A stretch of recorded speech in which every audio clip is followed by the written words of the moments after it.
And hi, everyone. I'm Gail Matheson, and I'm a MHIKNET librarian. And Orby is also with us, and she is the head of outreach services. And we're going to talk to you today about just an introduction to MHIKNET and UpToDate. So to get started, we'll just do a land acknowledgement. So the University of Manitoba campuses are located on original lands of Anishinaabe, Cree, Oji-Cree, Dakota, and Dene peoples, and on the homeland of the Métis Nation. We respect the treaties that were made on these territories. We acknowledge the harms and mistakes of the past, and we dedicate ourselves to move forward in partnership with Indigenous communities in a spirit of reconciliation and collaboration. Okay. So today, and maybe Gail, we'll just note that not everybody is in the same places in Manitoba as the U of M campuses. And so we just ask that you recognize and make sure that you do know the treaty territories or the unceded territories where you are located today. So today we're going to talk about the library services that MHIKNET offers, what UpToDate is, how you can access UpToDate, how you can access UpToDate remotely from your mobile devices, and then how you can critically appraise the content that is on UpToDate. So we're using Zoom webinar, and there are some features that you can use. Across the bottom, you should find the options. So you can turn your closed captioning on or off for yourself. You can enter any questions into the chat box at any time that you want. And you can also use the reactions and give a thumbs up if you want.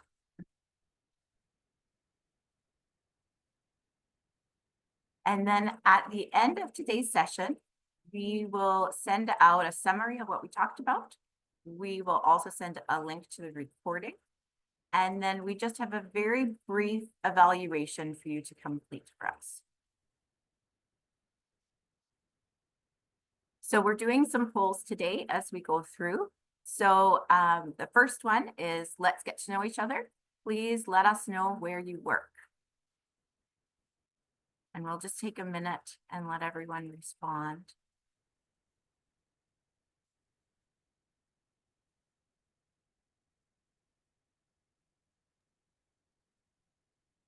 Nice. People from all over. That's great. Sure, I can just share. I think everybody's got them in. We can just share so everybody can see. Yeah.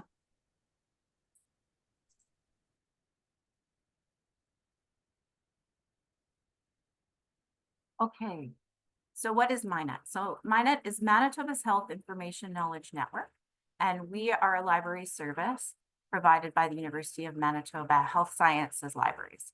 And we provide library service to the staff of Manitoba Health, fee-for-service physicians across Manitoba, and staff at participating regional health authorities.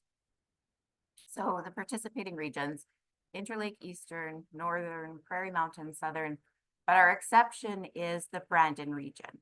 So if you're not sure, if you're in Prairie Mountain and you're not sure if you have access to our services, I would just suggest that you contact us and we can help you out with that.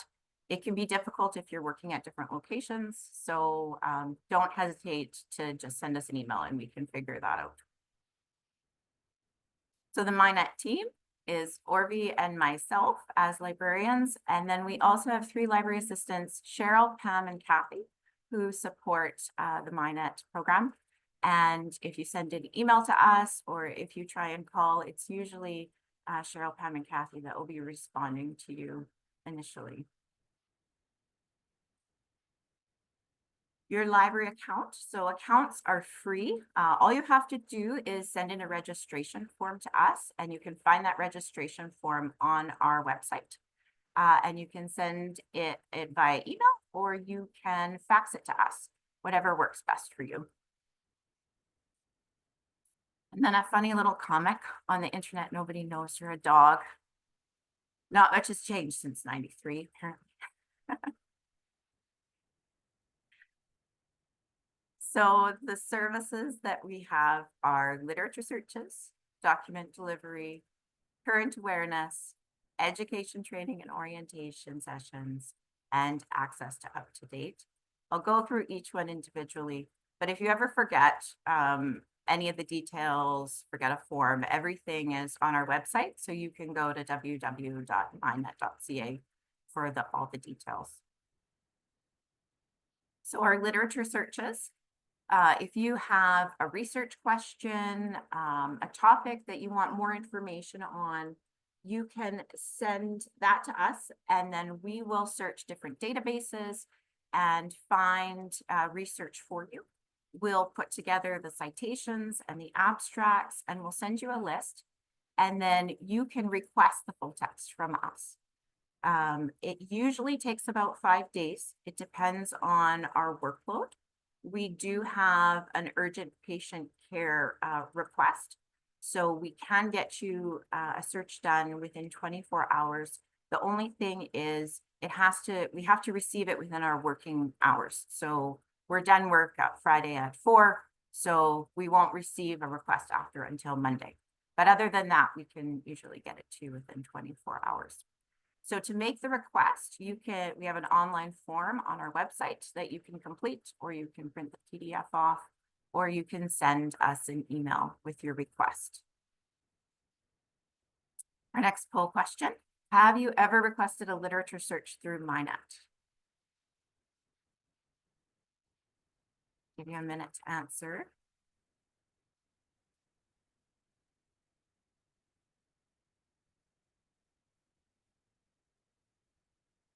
Yeses, lots of no's. So that's good to see too. I'll expect requests coming through.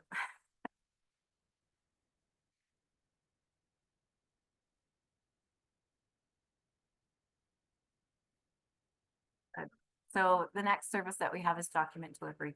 So if there is an article or a book or a resource that you're looking for, we can send that to you free of charge. So if you hit a paywall and you're searching on the internet, don't pay for it.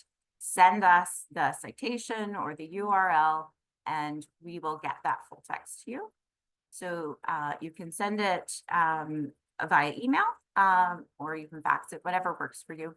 We will also send print books from the University of Manitoba Library's print collection. We will mail those to you with return postage. It's also free. So to find which books we have in our print collection, you can go to the University of Manitoba Library's website, and you can search our catalog, and you can find items that you might want to read there. And we can send those to you.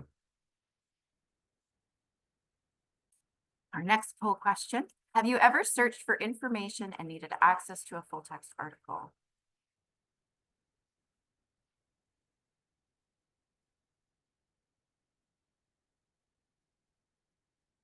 Lots of yeses.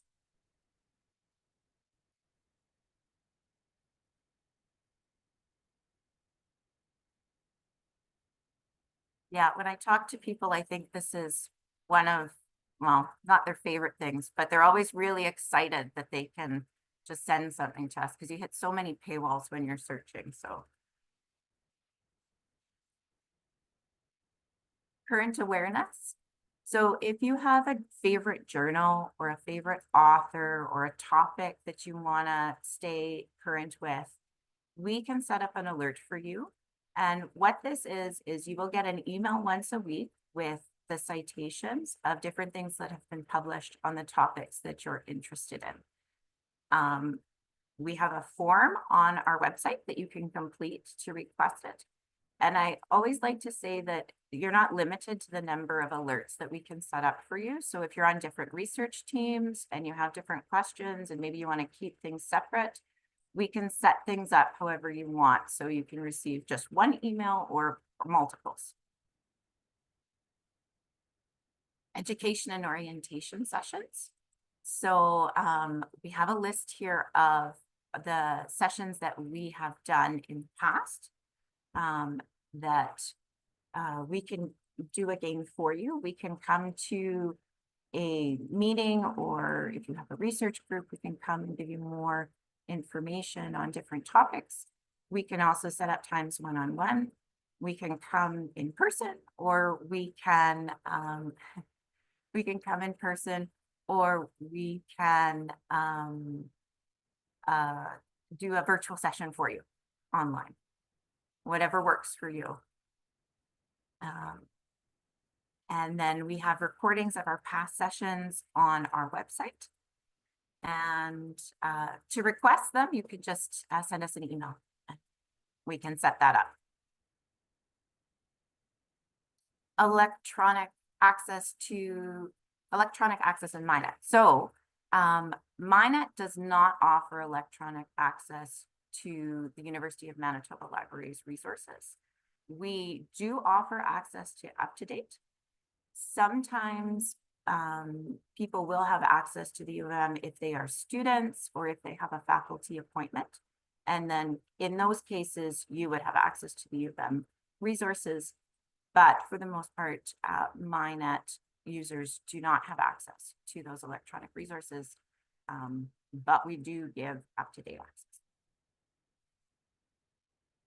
And then here, I'm going to pass it over to Orby to talk about UpToDate and critical appraisal.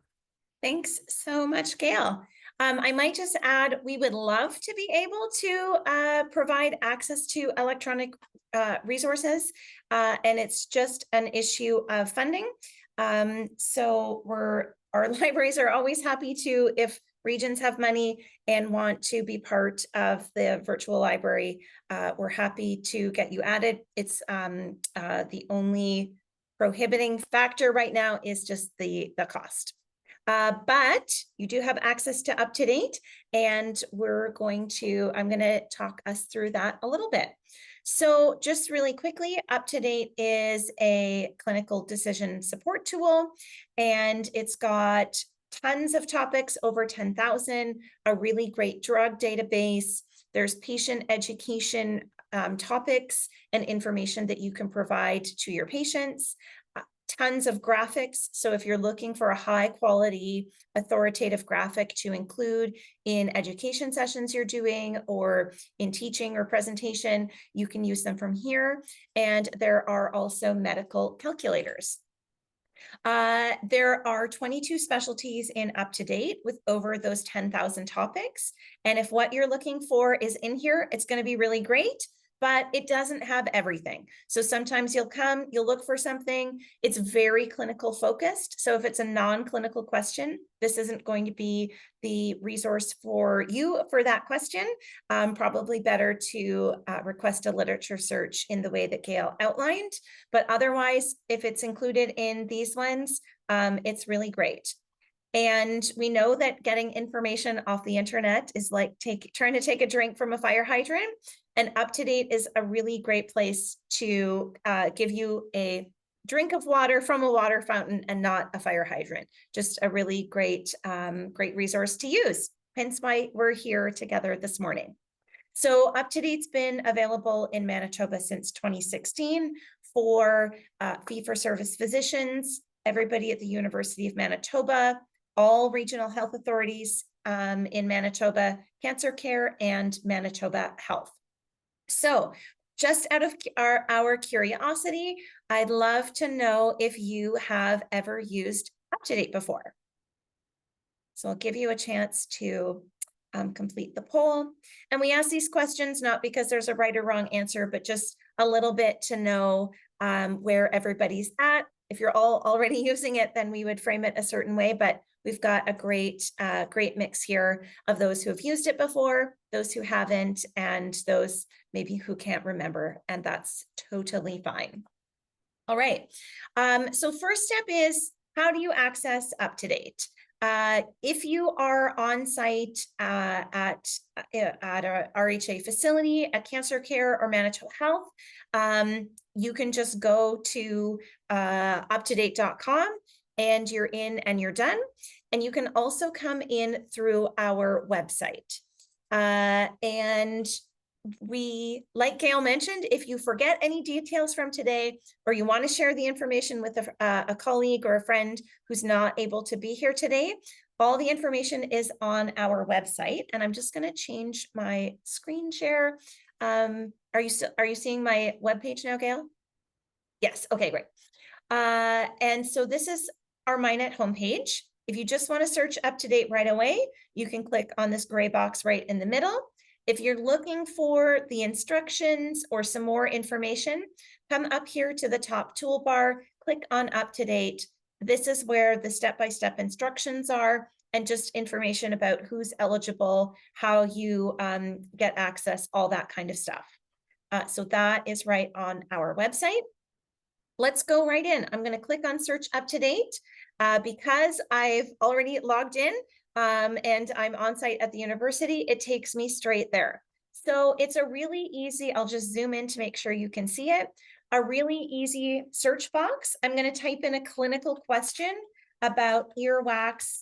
I want to know what is the current best practice for earwax removal.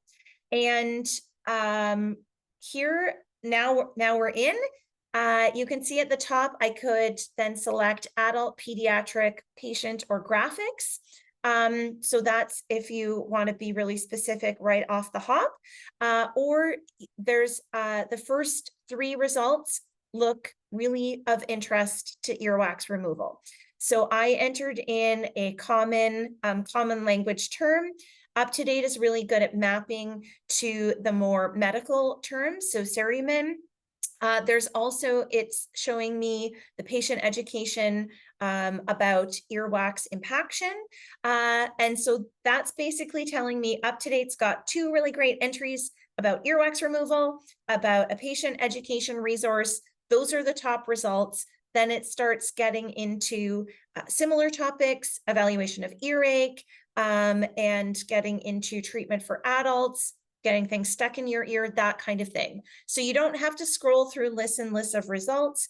If what you're looking for is in here, it's probably in those top 3. So let's take a look at cerumen. And on the left-hand side is basically the table of contents of what's included in this entry. So if you just wanted to go straight to summary, you can click there and it'll take you right down. And otherwise you can just kind of see what's there. At the top of the entry on the main part of the page, it includes information about who's responsible for this content, the authors, the editors, and you can click on their disclosures to see, do any of them work for drug companies, or where do they work, or what kind of conflicts might they have. And you can also see when the literature review was last completed and when the topic was last updated. So UpToDate is constantly reviewing literature on all of the 10,000 and plus topics, but they're not always updating the information. Some of the stuff doesn't change all that frequently. So this topic was last updated almost a year ago, though they've continued to review the literature through last month. So as I scroll down, just really straightforward introduction, epidemiology, anatomy, and it links then to other subjects with other topics within UpToDate. And now we get into how we can actually do the removal or what's causing that impaction, and talking about clinical presentation. So as you can see, it's all really straightforward. If I really just want to know, like, what method should I be doing to remove this earwax, I can skip straight ahead to the removal methods, and it gives the common types. Sometimes UpToDate will just say, like, it'll have a 1 sentence that's most of interest to you, and you might think, I want to know more about how there were no significant difference in the efficacy between these type of drops. Maybe you've heard a certain drop works better than another, or you're just kind of interested. The number here is hyperlinked, so you can come to the reference that they've used as the source for that statement. And so you can read the abstract here. If you're like, oh my gosh, I need to access this full text article, you have 2 options. You can click on the PubMed access It'll take you over to PubMed, which is free for you to use. And you can see this article happens to be free in PubMed. So you could just read that full text article right away. If, like Gail mentioned, you hit a wall, you click and say like, I want the full text. And it says, you can pay us $65. Don't pay any money. Just do a little copy of this top information here, the citation, email it over to us, and then we can send you that full text article. So back in UpToDate, the other really great, I'm just going to pop out of here. So it's really that straightforward. You just put in a clinical presentation and there you go. The other thing I want to make sure that everybody knows about is the drug interactions. So up here at the top, we can click on this. This is a spoiler. I was doing my test before we logged on. This is one of my favorite features of UpToDate. And you can type in, so so let's say you have a patient and they are on a blood pressure medication, you can type it in here and add it. And then the patient has said to you, I recently was introduced to licorice tea. I really like it. It doesn't have caffeine. I've been drinking lots of it. But I noticed that it said I shouldn't be drinking it if I have if I'm on blood pressure medication or if I have high blood pressure. So I can type in licorice tea and it doesn't like that. So I'll just type in licorice and it does have that. So as I started typing, then it was prompting me. So you don't have to worry too much about spelling. It'll do a bunch of prompts for you. So I just want to know, like, is the licorice in the tea going to interact with the high blood pressure medication? Then I can click on analyze. And it's really easy and straightforward. So you can add as many different drugs as you want to help identify those drug interactions. And on this one, it said that therapy really should be monitored between these. So you might want to say to your patient, I'm so glad you finally started drinking any kind of liquid, keep doing it. You also might want to say to that patient, is there a different kind of tea that we could, maybe a cinnamon tea without the licorice, just to not do any kind of risk for that blood pressure medication? So some are a definite avoid this combination at all costs. Some are there's no known interactions. It's just a really quick, easy, really straightforward to use drug tool. And maybe I'll just pause for a moment and remind you that at any time, if you have questions about anything that we're reviewing here, please do enter them into the chat and we're happy to answer them. So that is the really quick overview about just how to use UpToDate. Oh, maybe, sorry, I'll just show you one more thing. I'm just going to click the back buttons here. Oh, actually, I'm going to come back to UpToDate. I'm going to go back to that earwax removal and show you the patient resource. So if you've had a patient come in and you need to remove their earwax, or they call you and they say, I'm worried about it, I don't know what's going on here. This is a resource that you can provide to patients. It's on tons and tons of topics. Same kind of structure as with the regular UpToDate entry, the index on the left-hand side, the core content in the middle. The biggest difference on this one is that it's written in a far more common language. Even reading in the regular UpToDate entry, sometimes I have to look up a bunch of words to understand, even though it's pretty accessible language. Some of it is quite technical and it's really written in medical terminology. The patient resources are very written at a very common level. And this one is also called the basics. You'll see at the top, there's a number of different topics that they also have an advanced patient version, where the basic version is just really, really quite basic. There's also an advanced. You can print these. Just hit the print button and you can print them and hand them out to your patient right there. That's absolutely available. So that is great. So UpToDate looks really good. And some of you will be saying, okay, Orva, you told me that when I'm on my intranet or when I'm on site at Manitoba Health, I can just click on the UpToDate link and poof, I'm in. What happens if I want to access it from home? And what happens if I want to use the app? So to do those, the best thing to do is to create an account. So you'd come up here to the right-hand side and click on register. And I know that now we're talking about, this is like the most complicated part of the whole thing. You'll need your MHIKNET library account number and you need your UpToDate account number. They're two separate things.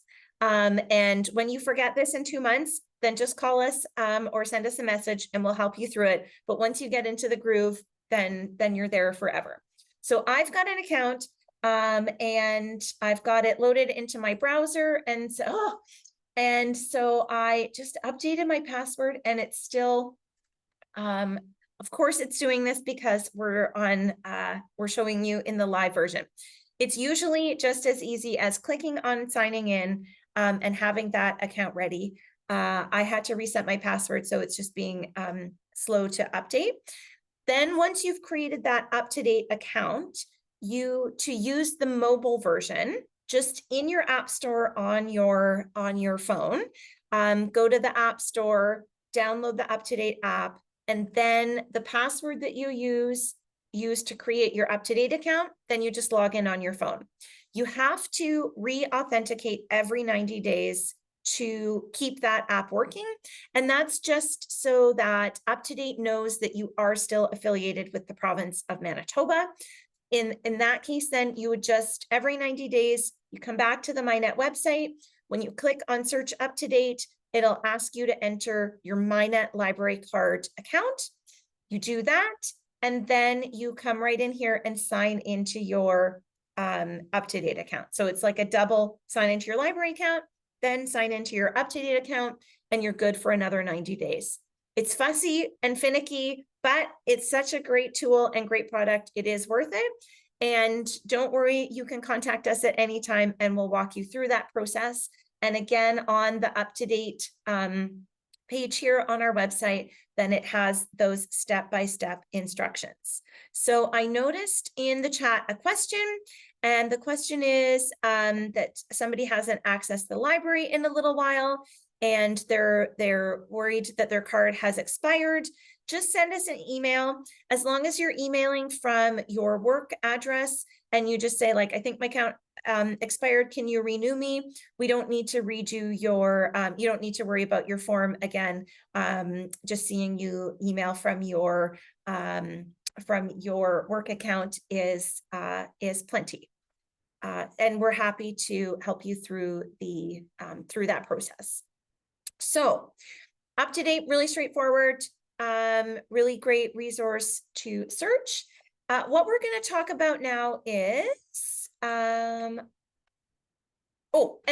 once you've created your account too, there are some education credits that they just, anytime that you're searching around, you get a credit for that. So if you need that for your continuing education credits for your licensing, then that's one way that you can use those. So the last thing that we want to talk about is UpToDate actually up to date, and is it actually evidence-based? So we'll take a few minutes to go through that. And if you happen to search for neonatal circumcision, UpToDate has an entry on the risks and benefits. This is part of it, and they reference a 1996 Canadian Pediatric Society guideline. And the first time I saw this, I thought, why on earth are they citing this old guideline? Surely it's been updated since then, or surely guidelines have been updated since 1996. This just, and so then like I showed you, I clicked on that reference number, I clicked through to the guideline, and I ended up at the Canadian Pediatric Society. And I see that they've reaffirmed their position in 2024, and they had done some updates most recently or they posted this last one in 2015. So that The only thing I've been able to deduce over the years is that UpToDate cites the original source on things. So don't be deterred if you find something and you're like, this is a really old reference, and I know that things have definitely changed since this time. This might be an opportunity for you to contact us and say, I need the most up-to-date information, or the most recent sources for this. Can you do a search and dive deep into that? You're also welcome to do that deep dive search yourself, but that's also what we're here to help you do. If you don't want to cite, provide that 1996 reference. So that's just something to be on the lookout for, is how old are those references? And just because they're old doesn't mean that that practice is outdated. It probably just means that why they do it like that, I don't know. I would cite the most recent version. So the next thing to look at when we're thinking about, is UpToDate actually evidence-based? And if you're familiar with the evidence pyramid, it says a single author on something is not very evidence-based. And we think about our evidence pyramid, whereas at the top, we have systematic reviews of randomized control trials. So you can see here, UpToDate has a single author on many topics. Sometimes they have two authors. There's also editors who are reviewing things, but a single author guideline is not a high source of evidence. So, and UpToDate does, they're always trying to be really transparent about their editorial process, about how often they're reviewing things, who their authors are, all of that. So there is a fair level of transparency with that. But what is the bottom line? So a single author isn't very evidence-based, and they have this kind of weird citation practice with citing old things. And also they tend to just cite, like you'll notice again on this one, they were talking about the Canadian Pediatric Society, or they make other statements, and they're only citing a couple of articles. And normally when we're making practice guidelines or making evidence-informed decisions, we're not relying on single sources. I think that they're just trying to keep things clean and cite the most popular or the most preeminent or the best single source of evidence. But again, not the most evidence-based practice. So what does that mean for your bottom line? This is a really great clinical decision support tool. If you have no idea about what to do with something, maybe your kids come home and they've got pink eye and you're like, what do I even do? You can use UpToDate to tell you all about pink eye. Or if you are, if it's been a really long time since you've had a patient present and need their earwax removed, then you can come to UpToDate. It's a really, really great starting place. It's also really great if you have a patient in front of you and you need to do something right now, and you're a little bit unsure about what common practices are, what a current practice is. Really great source to cite from. If you are updating your regions or the province's guidelines, or for your institution, UpToDate, a good starting place, but not the greatest ending place. So it might just help you kind of frame how you're going to frame your guideline, or give you a really good starting place.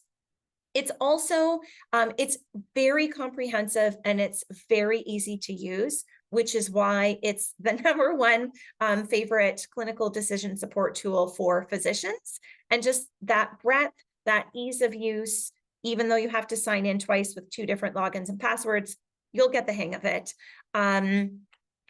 It's really comprehensive. So just that ease of use means that you're relying on something other than maybe a vague recollection or something that you learned about 10 or 20 years ago. Because again, the single authors kind of selective reporting of sources of evidence, really just as with taking any kind of health information advice, just you know, take it as one evidence source and just be really conscious of what's included in there. So if you're interested in more training on UpToDate, it's really just very easy to use. Just, you know, showing you a couple examples.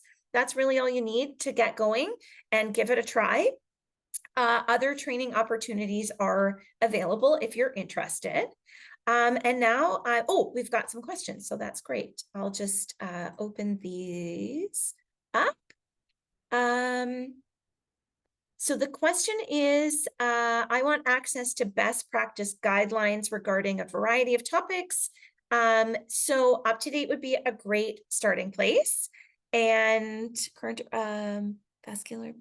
Yes, so if you want to know about more guidelines that are available, we have two options for you. One, just send us an email and we can do that literature search for you and provide you that information. We also have, there are also other resources, like PubMed, I think is the top place right now to help you get to the world's database of clinical practice guidelines. So you can search there, search in PubMed and limit your type of publication to guideline. And we used to do a session that, or we're in the new year, we're going to do a session about searching for health information. We definitely will talk about guidelines. In the last sort of 6 years, a lot of professional associations have stopped making their guidelines available for free. And the Canadian Medical Association has also stopped having its database of guidelines from all over Canada. So we're in a bit of limbo on guidelines at the moment, but this is it used to be a lot easier to find a lot of them, but we are still here to help you. So for those specific guidelines, please just send us an email and we're happy to get those guidelines to you on those topics. But UpToDate, a great place to start. Okay, now I'm interested in, after you've heard a little bit more, whether you think that you will give UpToDate a try. So you can just let us know here in the poll.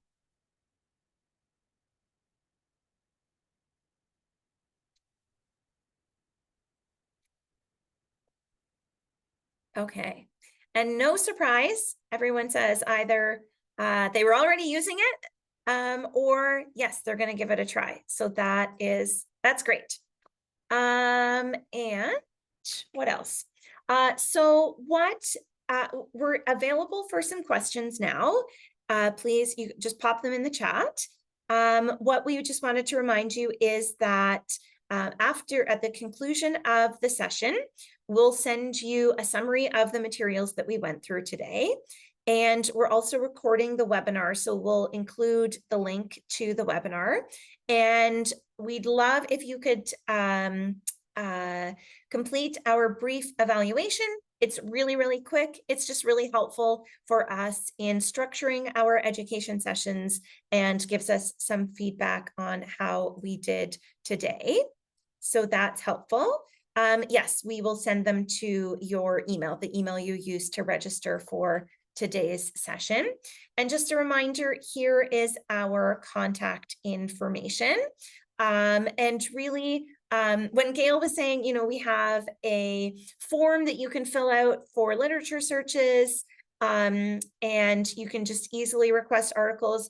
We're not fancy. We don't like demand that you fill out a form a certain way or provide a complete citation. We're here to support you and to help you get the access to the information that you need.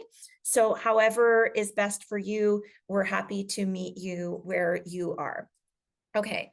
So we've got another question here, and it says, I need to check out medication's effect on exercise response. And does it do a search on med-specific side effects? Oh, okay, sure. I can. So yes, the drug database in UpToDate is really great. You can search for, I'll just use the same drug that the blood pressure medication I was looking at before. So just in that UpToDate search, I can come here and click on the drug information. And it has a whole lot of information here about this. And again, index on the left-hand side, first talking about dosing, adverse reactions, contraindications. It's got Canadian and US information, all of the the labeled and off-labeled information, medication safety, like a whole ton of information. So it is a very comprehensive drug database. And so if you're looking for that side effect, this is a really great place to start looking for that.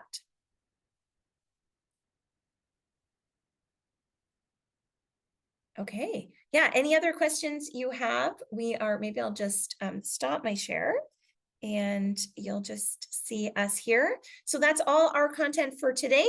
We're happy to answer any questions.